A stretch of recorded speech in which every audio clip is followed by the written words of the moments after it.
And air pollution is something we can do something about.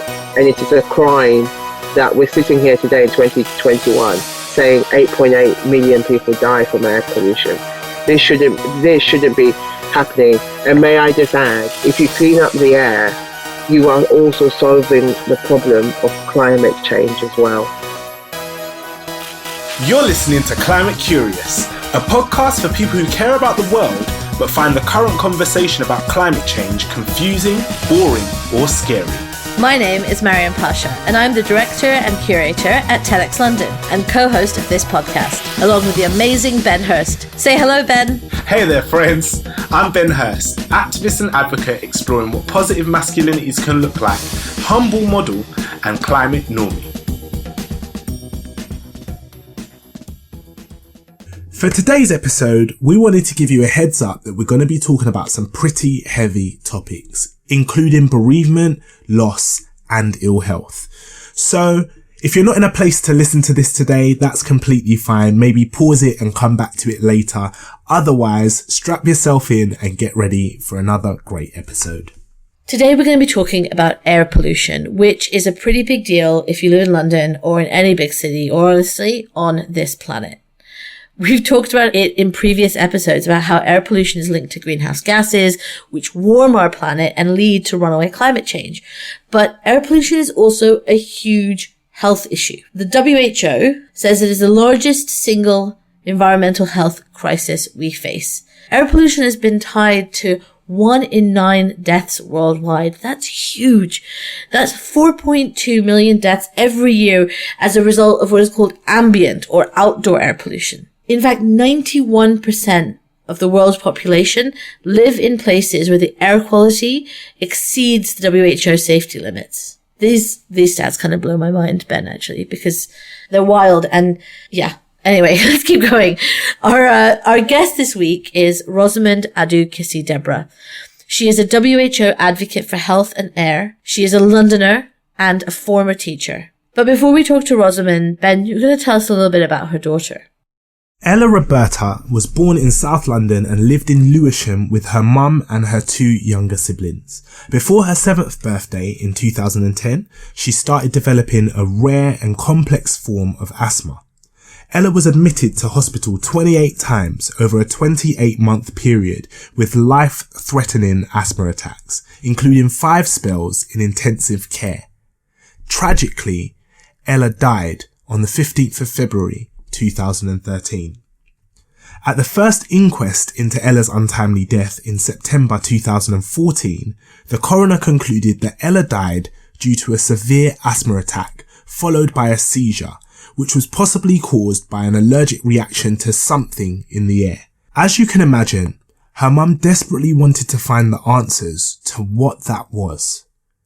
It was at this point that someone reached out to Rosamond, suggesting that air pollution may have affected Ella's health.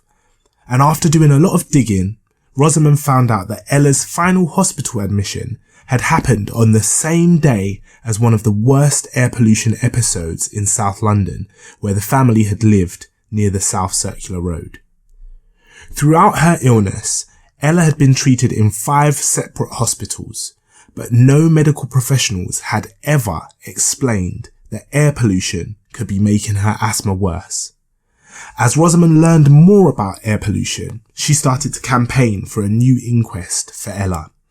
And Rosamond, I want to welcome you first of all to the podcast. Thank you so much for joining us today. It's an absolute privilege for us to have you here on the show. And to start off, I wanted to ask why it was so important to have a new inquest for Ella. Hello, listeners, and good afternoon from London. I think for me, the reason why I had a second inquest, actually, we didn't decide straight away whether it was going to be an inquest or a public inquiry. But after the first inquest, one of the things that came out that said her triggers were something to do with something in the air, and that's what they concluded. And I had a child death review, and I remember the doctor at the time at the child death review was saying, something in the air, could be anything really. He said to me, look, if you find or if new information comes up, we will reopen the child death review again. And you said that you found new evidence, right? And that's so ambiguous, like something in the air, like you say, could literally be anything. And there is no way of knowing what that means, whether that means like you need to move, whether that means like there's like air poisoning or whatever it might be. So I'm interested to know like what it was that you found in the new inquest. What were those new pieces of evidence that you discovered? Well, let's start off from the child death review. I put something in my local newspaper, just really appealing, whether anyone could help me get to the bottom of why she might have died. Now, some people might have said, well, she had asthma, full stop, i.e. end of. But as a teacher, I thought, do you really get a child who is incredibly healthy suddenly, out of the blue, become that severe? But I was open to, by the way, not finding out. And I remember the question they asked me, had I looked at the levels of air pollution in my neighborhood the night before she passed away. And I've got to be honest, goodness me, I hope he's not listening to this. I thought, oh, not another crankpot. Because people had come up with all sorts of theories, from her diet to is she allergic to this, to that. So when I got this information, you know how you talk to your friends about it. And she saw, I don't know where she saw this advert or something. And my lawyer was asking for people who believed they had been affected by air pollution to come forward. And I can remember going up to Houston, walking into this like amazing massive office. My first thing was, I ain't got any money to be hiring a lawyer from here. That was my sort of thing. And no, seriously. And I can remember going in. You know what? I'm just laughing because my beginning pitch wasn't great.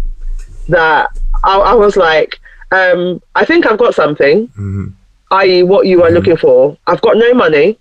I'm not going to sell my house, but I think I have what you need. And that's how we kind of started. I mean, my beginning pitch was not great. And I think she kind of must have smiled at me. But I think what happened was she was a genius that put together, who came up with the idea of looking at when Ella went into hospital and what was going on pollution-wise on the day she was going to hospital. That was definitely her idea. And it just so happened that on days, this is why I'm always very careful when people say, would you advise other people to take action, etc., etc., etc. Now, we were lucky because most of her hospital admissions correlated on high air pollution days. So that made the case stronger. So when we had enough evidence, it was then we had to find an expert to back up what we were saying. Because what we were asking the Attorney General to do, which is very, very rare, is quash the first inquest and ask for a new one. So you need quite a lot of evidence to do that. And Attorney General is not just going to quash an inquest because he feels sorry for me or because my daughter has died. He will need to do it because he believes there is sufficient evidence to win or the evidence we are bringing is going to stand up in court again. This is what people don't understand. So rare for anyone to quash an inquest. So what people need to understand is we had to have overwhelming evidence to prove, and also that the new evidence will stand up in court. And someone wasn't just going to come and just rubbish it. And do you see what I mean? Mm-hmm. So it all sounds really easy now, but it absolutely wasn't. Why did I do it? I did it because as her mother, I did want to know ultimately why she died. Why did she become so ill? She did have siblings, and obviously they wanted to know. She had friends, because it was basically she went home for a half term, and then she came back to school, and then she had this uncontrollable asthma. So within a week, she kind of left school before October half term. She was okay. She came back, and from that moment on till she died, it was hell on earth, basically. And there just had to be some explanation. But guess what, Ben? I did also accept that in life, sometimes there are no answers. You have to accept that. So I wasn't going in thinking, yay, I'm going to win. Yeah, and that's huge, right? Like, So just this do you see idea what I of mean? like, this thing doesn't exist to provide me with answers, or with the answers to the questions that I'm asking, and then to go through that process and get to the end of it and not have the answers, and then to do it again, also with the understanding that like maybe there will be no answers. Yeah, you have to be prepared. So part of me was mentally, I mean, I spent, when Ella died in 2013, I don't think I met my lawyer maybe to 2015 or 16, I can't remember. I spent the first 2 years recovering. I couldn't walk. My friend, grief for me was a very physical thing. And yeah, I literally couldn't walk for quite a while. My friend reminded me the other day, remember when you used to walk with a walking stick? That's how debilitating Ella's passing, it kind of really hit me physically. So it was as if you'd been stabbed by her knife, but the knife was invisible.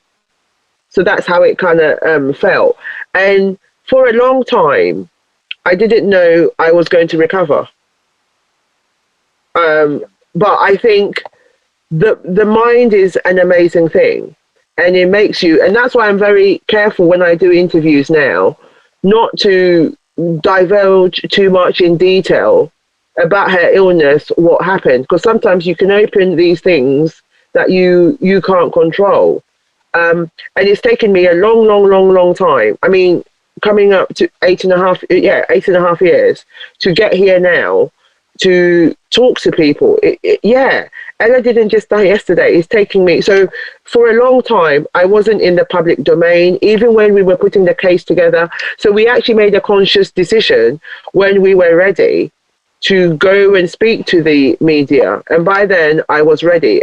And we needed to get the public involved because it was severely political as well. I really want us to talk about that learning that you had and the global perspective. Before we get to that, I'm just wondering whether you could tell us a little bit about what the inquest did actually find and what the recommendations were from that. Yeah, what the inquest found was it was the illegal levels of air pollution that actually started her asthma. So not only did it start it, it obviously brought the premature ending to her life. So what that in effect means is without the illegal levels of air pollution, she would still be here now. So, and that then explained to me why when I went into court in September 2014, when the pathologist was describing the state of her lungs, why they were so bad, she looked as if she'd been smoking. And I remember looking at her consultant, looking a bit puzzled, that i.e., when we used to put up her x-rays, we didn't see her lungs were that bad. So ultimately, we didn't really know the state of her body until she died and there was a post-mortem. So what the coroner then did is he looked at all the evidence, and one of his tasks is to come to a conclusion about why my daughter died. But he also had a responsibility to make sure this doesn't happen to anyone else in the future. This is part of the coroner's powers. So one of the things he had three, he could have had many more recommendations, but I think you have to narrow it down and what is best that's going to help everybody. So what he said is, for the minimum requirement. So this is what, and this is really important. He said minimum should be WHO limits, because throughout Ella's life, where we lived, there were illegal levels of air pollution everywhere. So we focus on the South Circular because that's where we live, and obviously from when she got home to from school to overnight, that would have been where majority of the time was spent. But in general, it was everywhere. And also she spent majority, apart from obviously, you know, summer holidays when you go away, apart from that, she was literally in different parts of Lewisham all the time. Now, the other thing he also, the second recommendation was about monitoring. And this is my big thing, monitoring and raising awareness. So throughout the inquest, the coroner realized that, for example, there might be apps there about air pollution and all different things, but nobody knows about them. Right. So raising awareness is a key, and the public need to be told about air pollution. Now, how do the public get told? You need to monitor it, because this thing is invisible. So boroughs everywhere, countries everywhere should be monitoring air pollution and demonstrating to their citizens that, look, this is what you are breathing in and this is damaging your health. Now, the problem, how I see it, to just quickly talk about the second one, is if you monitor it, you then have got the evidence in front of you, haven't you? So they're in a catch-22, really. And sometimes I do wonder, is the lack of monitoring to do with institutions don't want to take responsibility? Because the moment people know what they're breathing in, you show it to them. Rightfully Not everyone, but a lot of people are going to be outraged. And then the third... Right.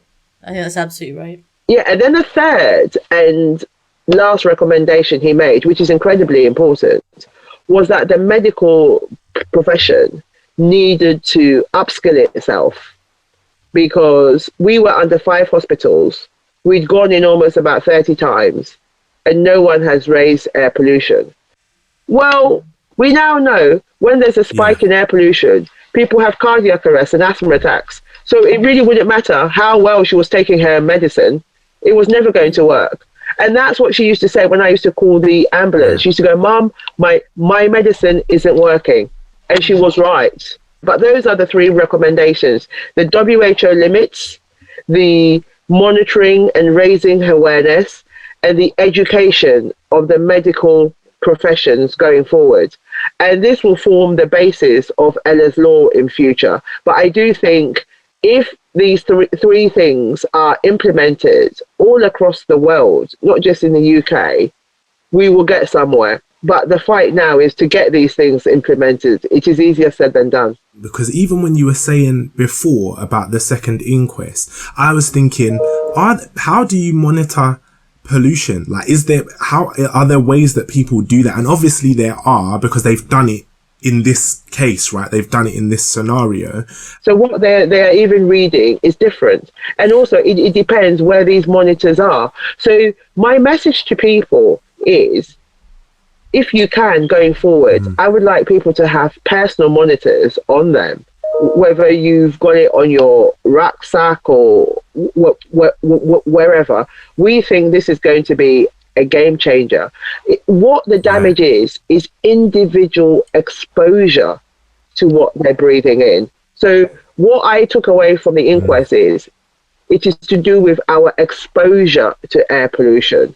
That's what the key is. You know, when you're on that road, how close are you to that vehicle and what are you breathing in? And that is why the actual younger you are, because if you're in a pram, you're going to be at the tailpipe level. So a kind of 6'5" person isn't going to be breathing in the same amount of pollution that a baby in a pram is. And also people need to remember, children breathe faster, don't they?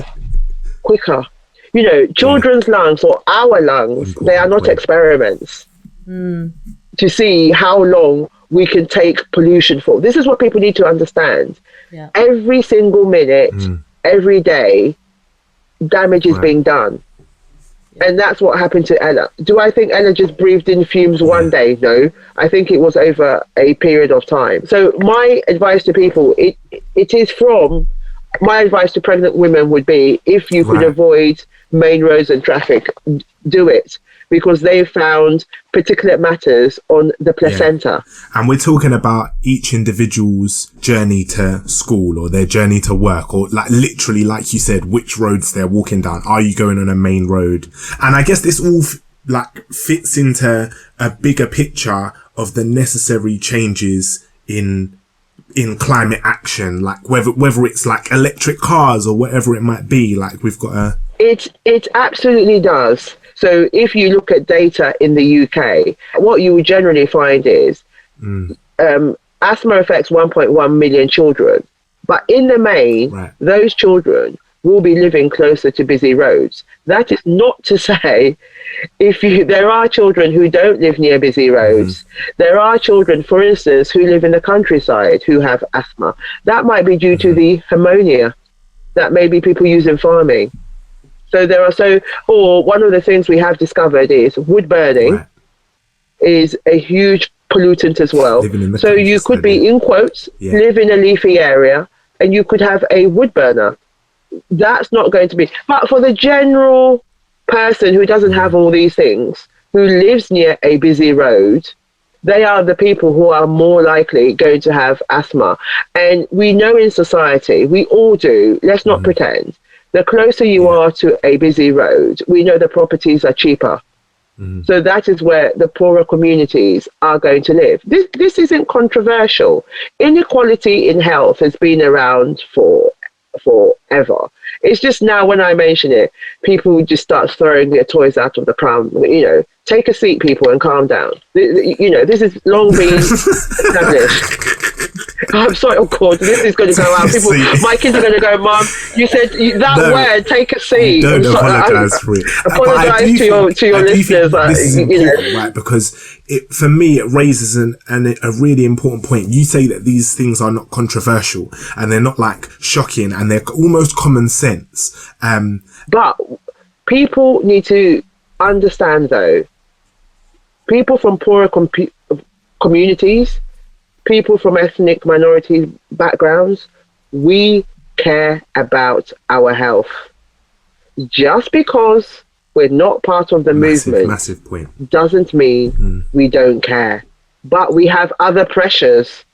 So may I stress this? It's not that we don't care.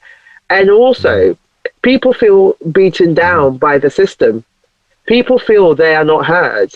So people's attitude is sometimes we're not going to make a fuss because it's not going to make a difference. Not that they don't care. They don't think it's going to make a difference.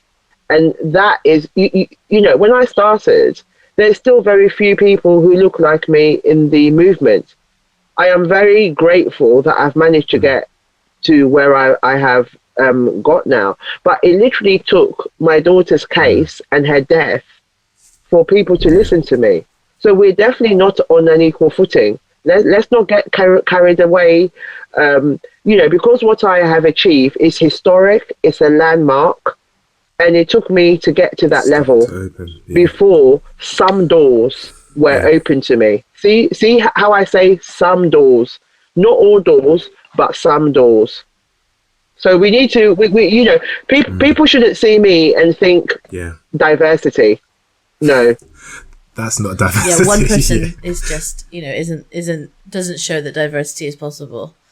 No, I'm doing my bit, but we to bring it back down to the ground level, those affected those that are most affected are from poorer communities. But they have other pressures. Look, they're not now going to be going out campaigning when some of them are isolating, even with COVID, because they're the same people who are most affected by air pollution are probably the same people who are most affected by COVID, this whole sort of low traffic neighborhood. And one of the narratives, which is really interesting, is that traffic belongs on the main road. Who has come up with that narrative that this is where traffic belongs? when we all know these aren't the people who are creating the air pollution. Then everyone then jumps on it. Yeah, this is where traffic belongs. Did you ask those people that they want those traffic? No, they're invisible. That's the point, right? No, but did you ask them? No, you didn't. So now, us in the community or the movement, we know the dangers now, don't we? Let's not pretend. We now know the dangers of air pollution. And what's one of our solutions? Let's dump them on the poorer communities. And I'm never going to think that's okay. We all want clean air. All our lives matter. But it seems some are more equal than others. And this cannot be acceptable. And we shouldn't be shocked now that the gap in inequality in health is getting wider between the poor and the rich. Well, air pollution will be a huge contributory factor. I'm not saying it's the be all and end all, but it is a contributory factor because we know it leads to all these illnesses. Let me ask you a question, because you mentioned it earlier, and I'd love to find out more about this. You said, and I wonder if this is, because you've had this kind of verdict, right? Mm-hmm. And you've gone on this kind of incredible journey, both as an advocate and as like a scientist, and as someone who's trying to. I see you as someone who's trying to create a world when this doesn't ever happen again. And I want to know what you mentioned this idea of Ella's law, and I wanted to know whether you could tell us more about that and whether that's the next piece that you're working on. So Ella's law will be a combination and of what the coroner came to, the WHO limits. It will be about monitoring, because I think that's where we go, raising awareness. And I don't think it's going to include the medical professions, because can I be honest, they've actually started the process of educating themselves. And as I go along, I will decide what the third thing needs to be. But these are things to stand on, and it will be something for me to stand on worldwide, because I believe all countries should be adopting Ella's law, i.e. WHO limits, and the new ones are coming soon. I believe all countries should be doing monitoring, and I believe all countries should be raising awareness of the impact of this on their citizens. My only point to people who say the air is cleaner than ever, why is it then 8.8 million people are dying every year from contributing to it? Air pollution is the biggest environmental disaster right now. And it is really, I keep on trying to make the invisible visible. That's what I keep on trying, because it seems that unless people can see things, they don't believe it. Very much like religion. You believe in God, where's God? That's just a sidetrack. But it's very similar, and different people have different things in their country, but we all have governments. So it starts from that, and then it filters down. And we as citizens, we also need to do our bit. We can't solve it all by ourselves, because it's when we come to burning of fossil fuel, we all know it's governments who are pushing all these agendas, and it's about money.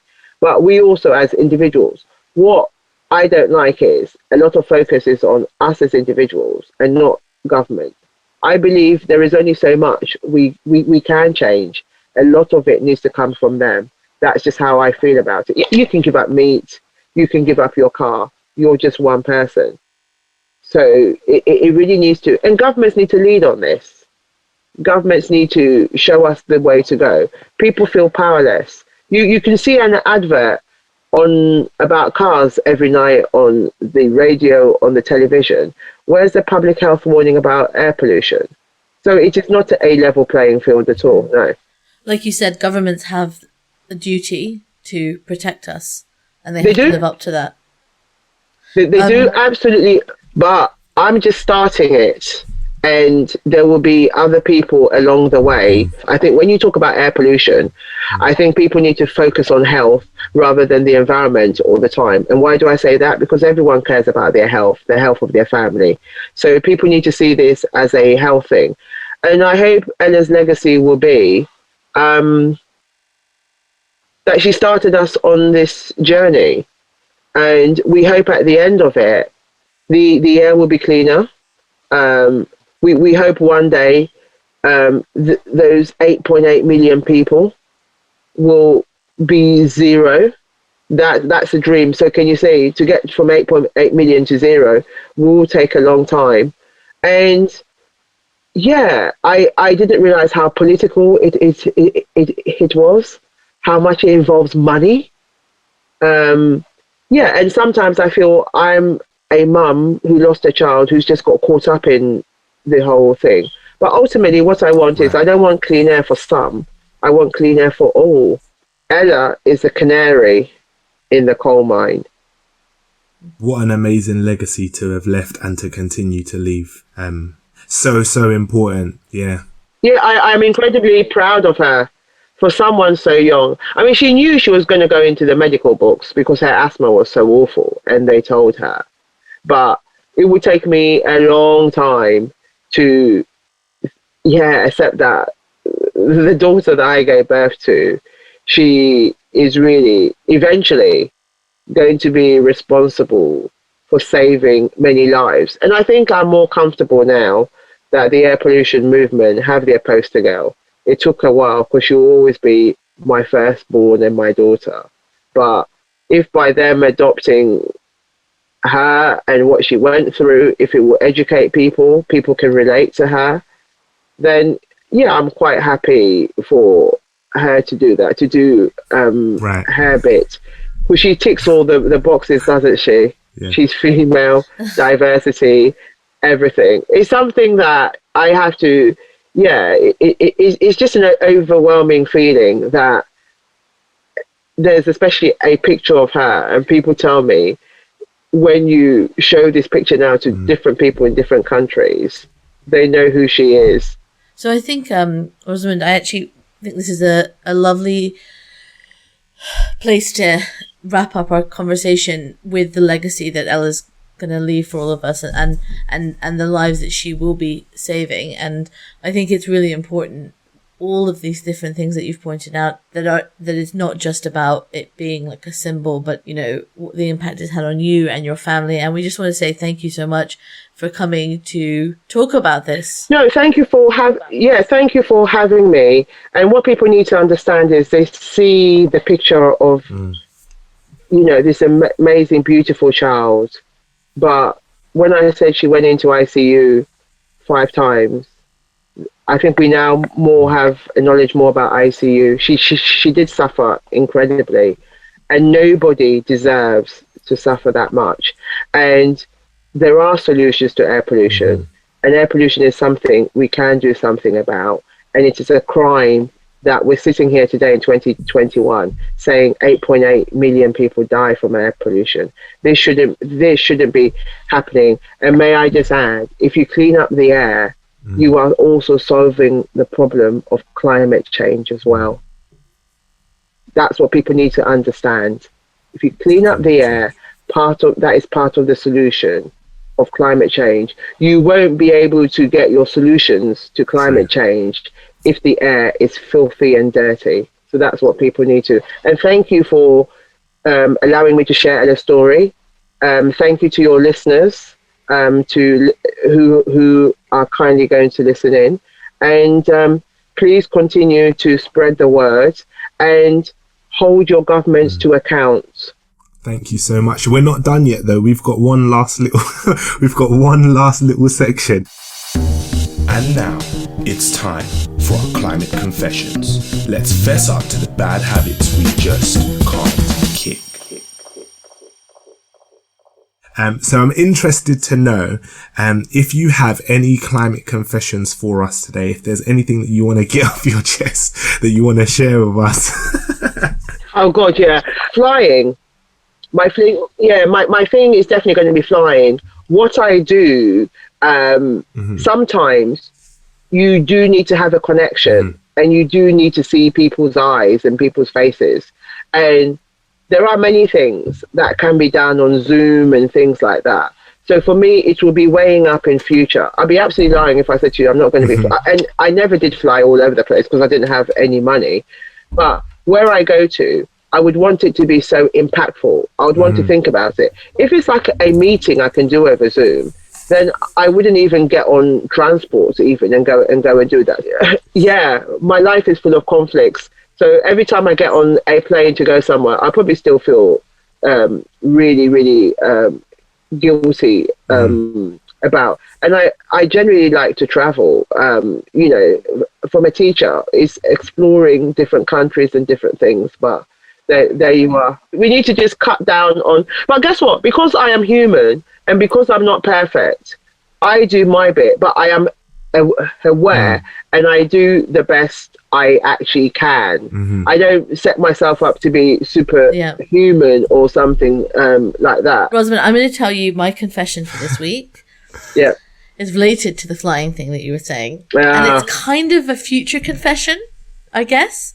It's to say that as soon as they let me out of this country, I am getting on a plane. Like, I am desperate to go somewhere. I spent my whole life traveling. I have never felt hemmed in as I have for the last year and a half. So I'm confessing now for future bad behavior, which is that I want to. It's really hard, isn't it? If you really enjoy visiting other countries, getting engrossed in their cultures, learning about other people, and the UK is fabulous. There are many things to see here, but you do want to experience. Yeah, I want to taste and see and hear something different. But that is my future confession. Ben, do you have one? I feel like I'm going, oh no, I did have seafood this week and I didn't think about where it came from, which is literally what I was speaking about last week not doing. So that is something that I could do better of, because I've had squid multiple times this week and I didn't consider. Multiple listeners, not even once. Multiple. I'm close. From the guy who's climate perfect. Okay, well, I'm gonna do better. Multiple. Not even once. Maryam, we could have let him off if it was once. I know, we could have let him off if it was multiple. Once, but not multiple. Well, Ben, you've got a whole. You gotta approve. We know that. Rosamond, we're just going to say thank you to you again for coming and having this conversation. Thank you so much for joining us this week. We really hope you enjoyed this episode. If you did, please rate, subscribe, and share this episode with a curious friend. It makes it possible to keep making this amazing content for you. Oh, and slide into our DMs at TEDxLondon and let us know which climate extraordinaires you'd love to hear from next time. Oh, and don't leave yet. We wanted to tell you a bit more about who made this podcast possible. Yeah, we did. TEDxLondon's headline partner, City, has been supporting us for the past 5 years to bring world-changing ideas to the TEDxLondon stage. And now they're taking it to the next level by making this podcast possible. Thanks, City. But wait, that is not all. No, this podcast was produced by the amazing Josie Colter. Curation and research by the genius Tara Cooper. Artwork designed by the visionaries that are Sabrina Russo and Rebecca Mingus.